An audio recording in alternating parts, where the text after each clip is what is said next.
하나님, 오늘도 이렇게 불러주셔서 감사합니다. 날마다 예수님의 십자가를 바라보고 십자가를 품고 나아갑니다. 내가 죽고 주님이 살아서 살아가는 아름다운 인생으로 주님 인도하여 주옵소서. 많은 열매 맺는 인생으로 주님 인도하여 주옵소서. 감사하고 예수님의 이름으로 기도하옵나이다. 아멘. 자, 하나님 말씀 보겠습니다. 사무엘하 20장 3절에서 10절 말씀입니다. 함께 읽겠습니다.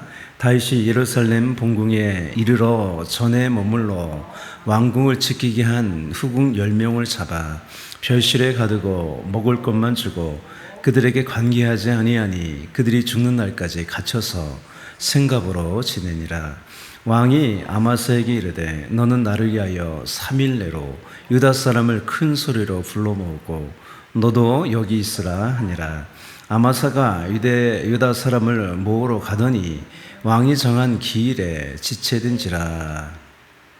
다윗이 이에 아비새에게 이르되 이제 비그리의 아들 세바가 압살롬보다 우리를 더 해하리니 너는 내 주의 부하들을 데리고 그의 뒤를 쫓아가라. 그가 견고한 성읍에 들어가 우리를 피할까 염려하노라 하매 요압을 따르는 자들과 그렛 사람들과 블렛 사람들과 모든 용사들이 다 아비새를 따라 비그리의 아들 세바를 뒤쫓으려고 예루살렘에서 나와 기브온 큰 바위 곁에 이르매 아마사가 맞으러 오니 그때 요압이 군복을 입고 띠를 띠고 칼집에 꽂은 칼을 허리에 맸는데 그가 나아갈 때 칼이 빠져 떨어졌더라.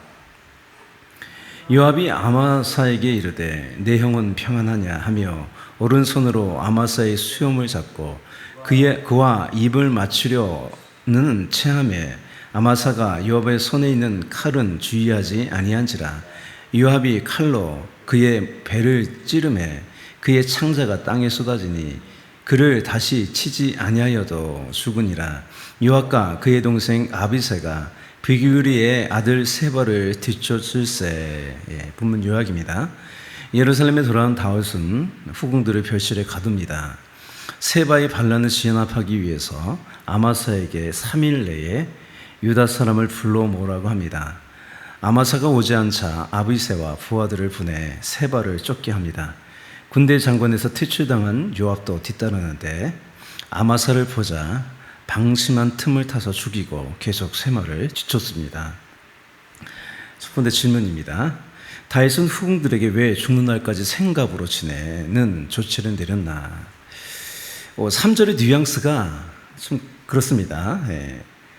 다윗이 왕궁에 남아서 압살롬에게 욕보임을 당한 10명의 후궁들을 잡아서 별실에 가두고 죽는 날까지 생갑으로 지나게 했다는 것으로 다윗이 너무 나쁜 사람처럼 보이죠. 물론 이런 비극이 다윗의 책임도 많죠. 다윗은 압살롬의 반역에 쫓겨가면서요 후궁 10명으로요 왕궁을 지키게 했어요. 이것은 피난을 가지만 왕궁이 완전히 폐허처럼 방치되는 것을 막기 위한 거죠. 최소한의 인력으로 후궁 10명을 남겨두어서요 왕궁을 관리하게 한 거죠.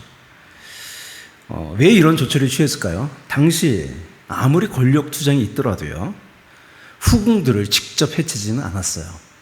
여성이잖아요.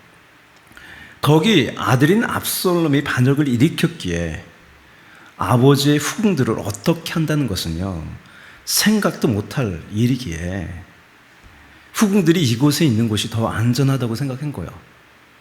그런데 이 악한 아이도벨이 계략을 꾸몄죠. 그 계략에 넘어가서 압살롬이 아버지의 후궁을 범하는 이 천인국률한 일을 저지르게 된 거죠. 여러분, 이렇게 권력은 무섭습니다. 힘과 권력을 얻기 위해서라면 이렇게 못할 짓이 없는 거예요. 그래서 다윗은요 율법에 따라 이들을 왕궁 안에서 격리하고 보호한 거예요. 고대 사회에서 왕의 여자가 된 후궁들은요 원칙적으로 절대 다른 사람에게 재가를 할 수가 없는 거예요. 왕이 죽더라도요 후궁들은요 자유의 몸이 되지 못했습니다. 이들은 선왕의 명예를 지키기 위해서 평생 왕국 안에 격리된 구역에서 수절하며 살아야 되는 거예요. 원래 법이 그렇습니다. 예. 이들은요, 이것을 모르고 후궁이 됐을까요? 아니겠죠. 그죠? 예. 이들은 이것을 감안하고 왕의 후궁이 된 거예요. 예. 적용하면 그래요. 이게 적용이 맞을지 모르겠지만, 우리는요, 예수님과 함께 영광을 받기 위해 고난을 각오하고 믿는 거예요. 여러분, 십자가 없는 영광은 없습니다. 예. 아무든지 예수를 따르려면 어떻게 해야 돼요? 나를 부인해야 돼요. 내 삶이 없어야 돼요. 나를 부인하고 내 십자가 내가 지고 예수님을 따라야 되는 거예요. 나를 부인하지 않거든요, 예수님을 절대로 따를 수 없어요. 예수님이 나의 삶에 맞춰주는 분이 아니에요. 예, 우리는 예수님의 뜻을 따르는 사람입니다. 우리의 삶이 어떠하든지 간에 그걸 각오하고 믿는 거예요. 예. 두 번째 질문입니다. 다윗은 왜 아마사를 보내 유다 사람을 모으라고 했나? 반란이 유다 지파를 중심으로 일어났잖아요. 그죠? 압살롬의 반역의 군대 장관을 맡았던 사람이 아마사예요. 반란이 실패하고 다윗은 아마사를 요압을 대신해 군대 장관을 삼았어요. 이렇게 한 이유는요, 요압이 계속해서 왕의 말을 거스르잖아요. 그죠? 계속되는 잘못 때문이고, 또 반란에 참여했던 유다 지파를 품으려는 거죠. 이렇게 다윗은 포용 정책을 썼어요.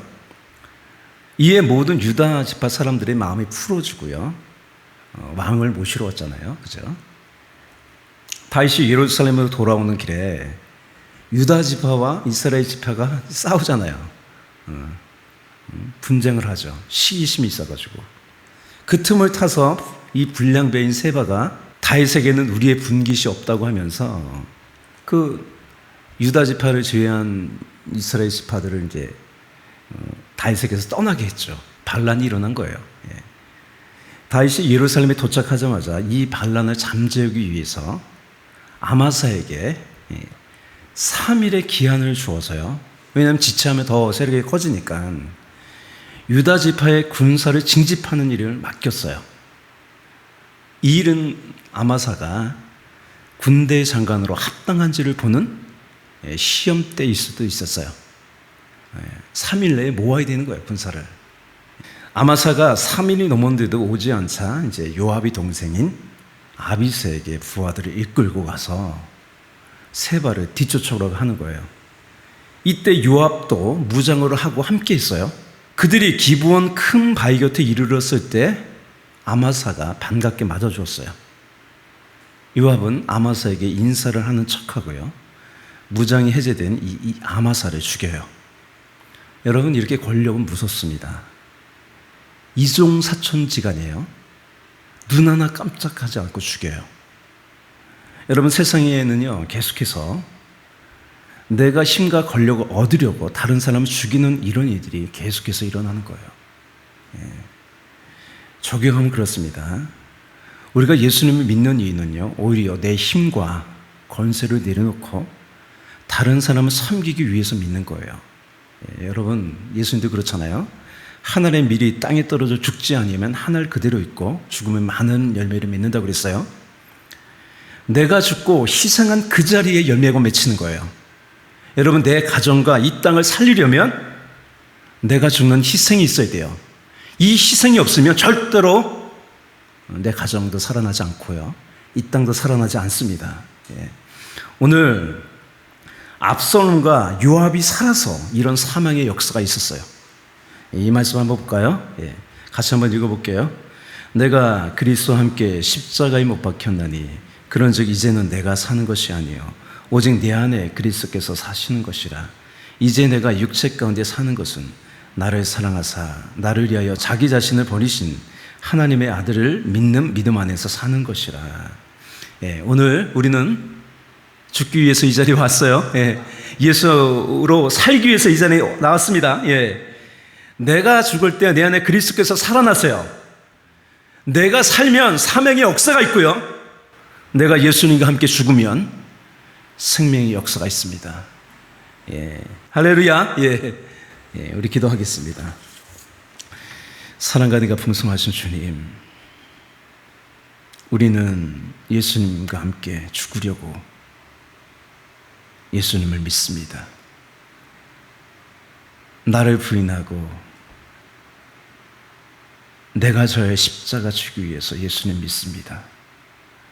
우리의 헌신과 희생을 통하여서 다른 사람들이 또 우리 가정과 우리 자녀들이 살아나는 역사가 일어나게 하여 주옵소서. 생명의 역사가 일어나게 하여 주시옵소서. 오늘도 그 길을 걷습니다.